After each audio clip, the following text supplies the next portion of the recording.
Karibu tena ndani ya ulimwengu wa vibanda umiza, na leo tunaingia moja kwa moja katika kuvunja movie moja ya kibabe inaitwa Sinners. Na naweza kusema sasa movie yetu ya Sinners ni bonge moja la movie, especially kama wewe ni mpenzi wa historia nzima ya Marekani na vile vile pia unaojua vizuri ulimwengu wa muziki, bila kusahau mambo ya vampire mythology. Na kwa ujumla yani movie ilikuwa na issue nyingi sana za kuzungumzia, yani kuanzia lugha ya picha, fasihi ya ndichi, fasihi simulizi na alama mbalimbali. Na kutokana na hilo sasa kwa leo yani siwezi kuzungumzia kila kitu, na review yangu ya movie ya Sinners nitavunja katika sehemu kuu tatu. Yani kwa leo nitazungumzia in general yani movie yetu ilikuwa inahusu nini, na kesho nitavunja alama zote ambazo nimeziona katika hii movie na uhalisia wa maisha ya kila siku. Na vile vile pia yani nikipata nafasi kesho kutwa nitafanya review ya tatu ambapo nitaelezea sasa post credit scene pamoja na mid credit scene katika movie yetu hii inaitwa Sinners.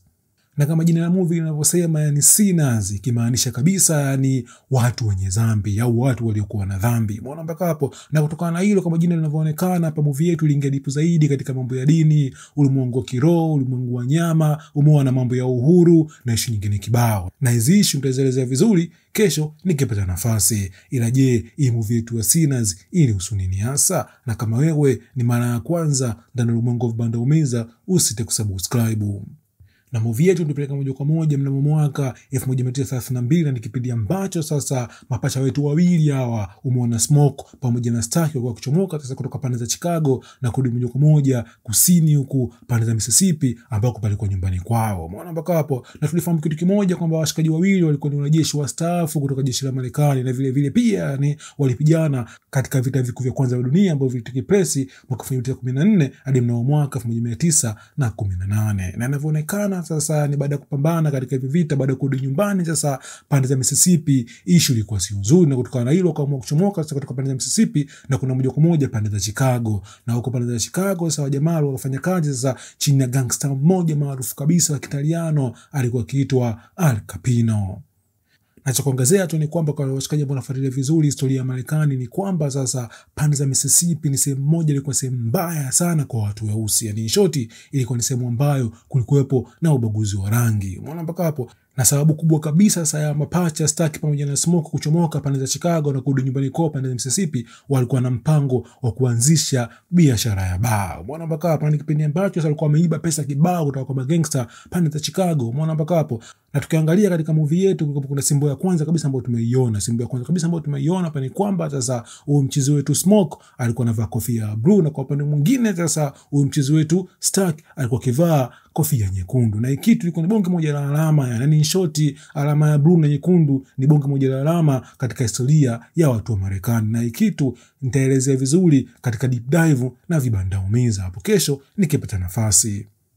Na mapacha Smoke pamoja na Stark baada ya kuingia pande ya Mississippi sasa ilikuwa lazima watafute eneo kwa ajili ya baa, na vile vile pia ilikuwa lazima watafute watu kwa ajili ya kuwafanyia kazi. Umeona mpaka hapo? Na kwa bahati nzuri wanafanikiwa kununua eneo kutoka kwa mchizi mmoja hivi alikuwa akiitwa Hogwood. Umeona mpaka hapo? Ile kwa bahati mbaya huyu mchizi sasa alikuwa ni memba wa kundi moja linaloitwa KKK, Ku Klux Klan. Na ile kundi ni kundi moja la watu wabaya sana wazungu ambao kazi yao kubwa kabisa ilikuwa ni kuua watu weusi. Umeona mpaka hapo? Na ile kundi la KKK lilikuwa maarufu sana pande hizi za Mississippi. Umeona mpaka hapo? Na kutaka kujua vizuri kabisa ubaya wa ile kundi la KKK lazima ucheki movie moja hivi inaitwa Mississippi Burning.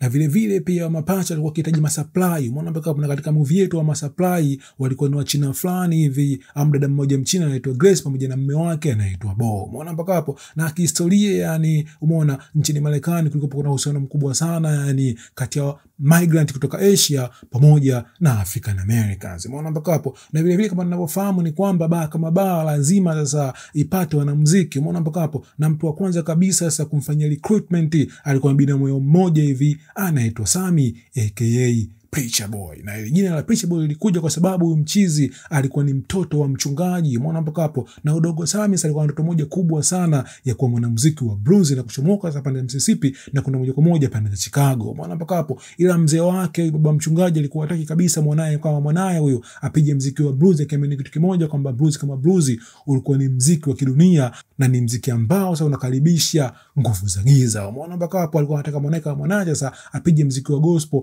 ili kukaribisha sasa nguvu za nuru.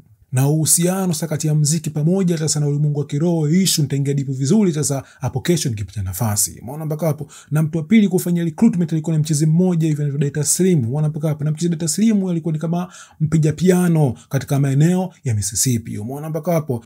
Na ujamaa kiuhalisia alikuwa ni mlevi fulani hivi, ila baada ya kuahidiwa sasa bia moja hivi kutoka pande za Island, umeona mchizi alikubali sasa kujiunga na Iba kama mpiga piano. Umeona mpaka hapo. Na hapa sasa umeona Ryan Coogler anaanza kuonesha sasa uhusiano umeona wa historia ya watu weusi nchini Marekani pamoja na historia sasa ya wajamaa kutoka Ireland. Umeona mpaka hapo. Na ndio sababu kubwa kabisa yani watu wa Pan-Africanism ambao wanaamini katika uhuru wa watu weusi na vile vile pia watu kutoka Ireland ambao walikuwa wakinyanyaswa na Waingereza, umeona wanawapenda sana watu kutoka Palestina. Yani short sasa siku zote watu wa Pan-Africanism pamoja na watu wa Irish movement wanapenda sana siku moja Palestina ije kuwa huru. Umeona mpaka hapo. Ila issue nitaeleza vizuri kabisa katika deep dive hapo kesho nikipata nafasi.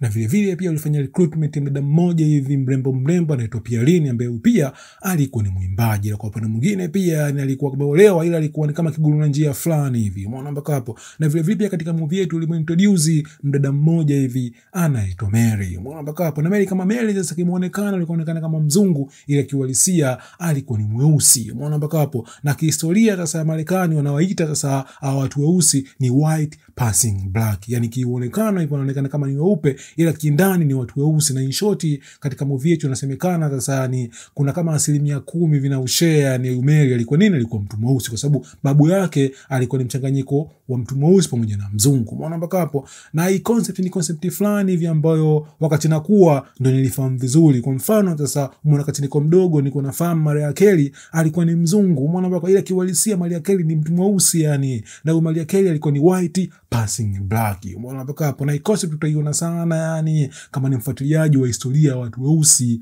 nchini Marekani. Umeona mpaka hapo. Na Mary kama Mary sasa alikuwa ni demo wa zamani au mchiza anaitwa Stark. Umeona mpaka hapo. Na hapa ndo tunaingia deep katika ile idea sasa kwa nini Stark kama Stark alikuwa kivaa kofia nyekundu. Umeona mpaka hapo. Na rangi nyekundu katika siasa za nchini Marekani na maana kubwa kinoma. Na issue nitaeleza vizuri kabisa sasa hapo kesho ndani ya deep dive. Na kiuhalisia Stark kama Stark alikuwa kiogopa kabisa kuongea na Mary, na sababu kubwa ni kwamba sasa katika maeneo ya Mary kama Mary alikuwa ikionekana kama mzungu. Umeona mpaka hapo. Na kutoka na hilo sasa kuna uzoefu mkubwa kabisa wazungu kama wazungu kawapendi kumuona Stark akiwa na Mary. Na kwa washikaji ambao wanajua vizuri historia ya Marekani ni historia fulani ambayo inafanana sana na dogo mmoja hivi kwa kiitwa Emmett Till. Na kuhusu Emmett Till sasa nitaingia deep hapo kesho ndani ya deep dive. Ila jua ni kwamba sasa yani mtu mweusi enzi hizo umeona kumgonga demu wa kizungu ilikuwa ni sentence ya kifo. Ila kiuhalisia Mary kama Mary alikuwa amemisi mikito ya mchizi. Umeona mpaka hapo. Na baadaye tunagundua kitu kimoja kwamba huyu jamaa wetu anaitwa Smoke ambaye anavaa kofia ya blue. Sasa huyu kabla ya kuchomoka pande ya Mississippi kuna moja kwa moja pande za Chicago huko nyuma alikuwa na mke wake anaitwa Annie ambaye kwa bahati mbaya sasa yani alikuwa kapoteza mtoto wao mdogo baada ya kufariki dunia. Na hapa pia tunagundua kitu kimoja kuwa mke wa zamani kabisa wa Smoke anaitwa Anne alikuwa akiamini katika miungu ya Kiafrika. Umeona mpaka hapo. Na sababu kubwa kabisa ya Smoke pamoja na pacha wake anaitwa Stark umeona kutoweza kuuawa pande za Chicago ilikuwa ni kwa sababu sasa Annie kama Annie alitengeneza ilizi special au protection special ambayo alikuwa akimvalisha sasa huyu jamaa anaitwa Smoke. Na ilizi sasa au protection tunayoita sasa jamaa alikuwa akivaa pande za shingoni na ambayo ilikuwa kimsaidia sasa siuawe na wabaya wake pande za Chicago. Umeona mpaka hapo. Na hii protection sasa ita play bonge moja la party katika scene ya mwisho ya movie yetu. Umeona mpaka hapo. Na hii inaonyesha kitu kimoja kwamba Ryan Coogler alikuwa anajaribu kuleta zile idea za Pan-Africanism katika movie yetu hii inaitwa Sinners. Umeona mpaka hapo. Na issue nitaeleza vizuri ndani ya deep dive. Umeona mpaka hapo. Na baada hapo sasa baada ya kutengeneza ile eneo ili special kwa ajili ya bar wanaamua kumtafuta mlinzi na alikuwa ni mchezi mmoja hivi alikuwa kiitwa Connie Brady. Umeona mpaka hapo. Na jamaa alikuwa akifanya kazi sasa katika mashamba ya pamba haya. Na ya mashamba ya pamba sasa ni bonge moja alama kubwa kabisa katika historia ya watu weusi nchini Marekani. Umeona mpaka hapo. Na hii alama pia tumeiona katika wale wafungwa wale ambao walikuwa kichimba mfereji pale barabarani. Umeona mpaka hapo. Na kitu nitaeleza vile kabisa ndani ya deep dive kwa sababu hapa Ryan Coogler alijaribu kuingia deep zaidi yani kuonesha jinsi gani yani watu weusi yani game liko tight kwa ajili yao yani issue nitaeleza vizuri hapo kesho nikipata nafasi.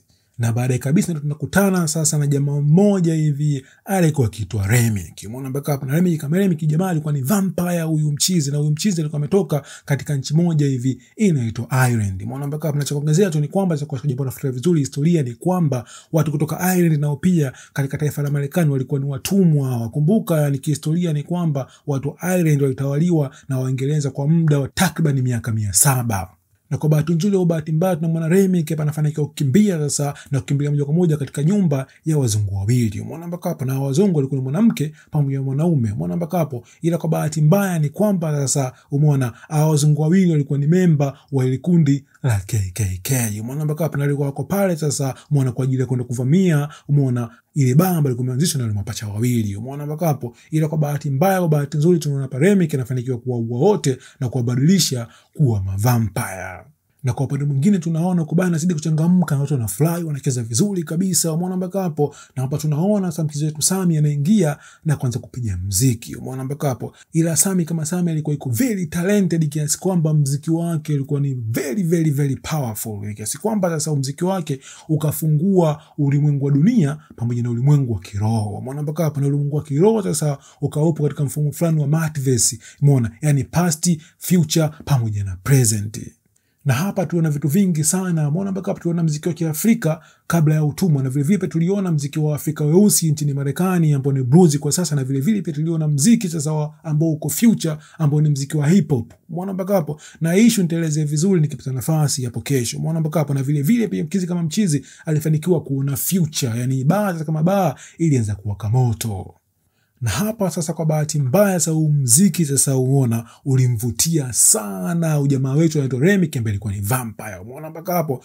Na hapa ndo tunakumbuka ule usemi sasa baba mchungaji ambaye ni babake Sami akamwambia kitu kimoja kwamba muziki wako wa blues huu unaopiga vizuri kunaweza kuwa mkubwa uka-attract au ukavutia nguvu za giza. Na hizo nguvu za giza ziko nyingine zilikuwa ni nguvu za ujamaa anaitwa Remick. Umeona mpaka hapo. Ila swali linakuja kwa nini Remick kama Remick alivutiwa na muziki wa jamaa anaitwa Sami? Umeona mpaka hapo. Na baadaye tukundua kitu kimoja kwamba jamaa naye pia alikuwa na mwanamuziki, na ile kitu kimoja kwamba muziki wa Sami umeona utakuwa na uwezo wa kufungua poto umeona ambao yeye kama yeye itamwezesha kukutana sasa na familia yake ambayo ilikufa hapo zamani. Umeona mpaka hapo.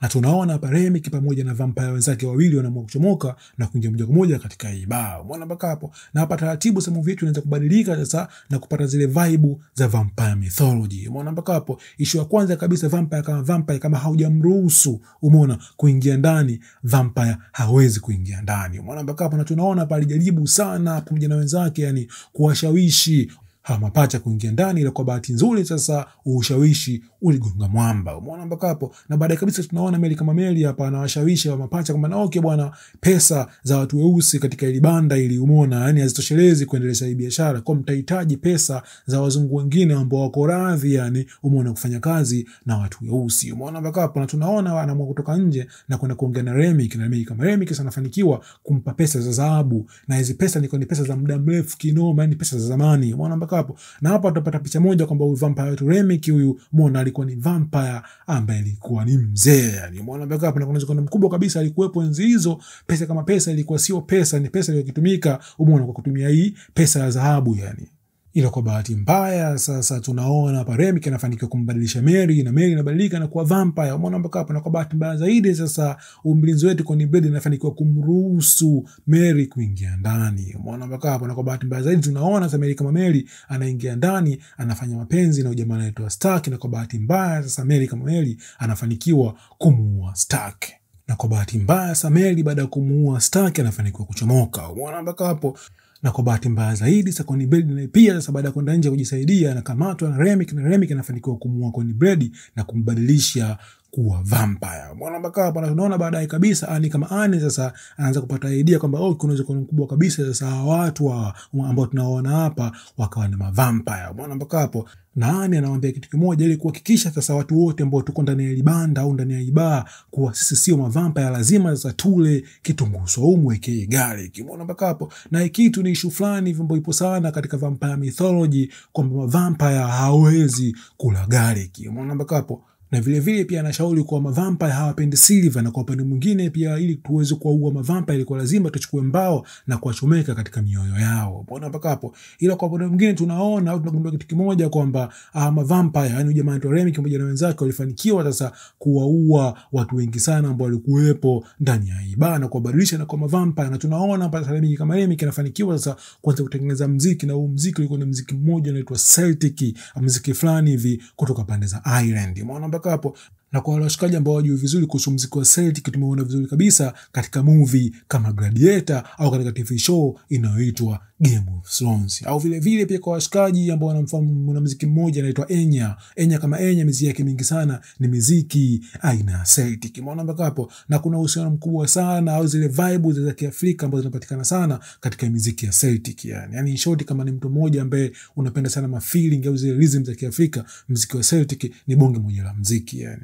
Ila kwa bahati mbaya sasa huu muziki ulikuwa uwezi kufungua poto ambayo itamsaidia Remick kukutana na familia yake au jamii yake ambao kuna uwezekano mkubwa kabisa ilikuwa imekufa enzi hizo, umeona, zaidi ya miaka 1000 na uchafu kabla sasa ya Remick kubadilishwa kuwa vampire. Umeona mpaka hapo? Kwa alikuwa akimhitaji sana udogo anaitwa Sami, yani amchukue Sami amuingize na mbadilishe kuwa vampire, na Sami kama Sami apige muziki wake ili aweze kufungua poto ambayo itamsaidia kukutana na familia yake. Kwa in short yani ujamaa wetu Remick huyu, umeona, ingawa kweli alikuwa ni vampire, anaua watu, anabadilisha watu kwa mavampire, ila vile vile pia alikuwa akihitaji ule uhuru ule, umeona, kuwa huru na kukutana na familia yake au jamii yake ambayo ilifariki kipindi hicho, umeona, zaidi ya miaka 1000 na uchafu baada ya kutawaliwa na wajamaa kutoka Uingereza.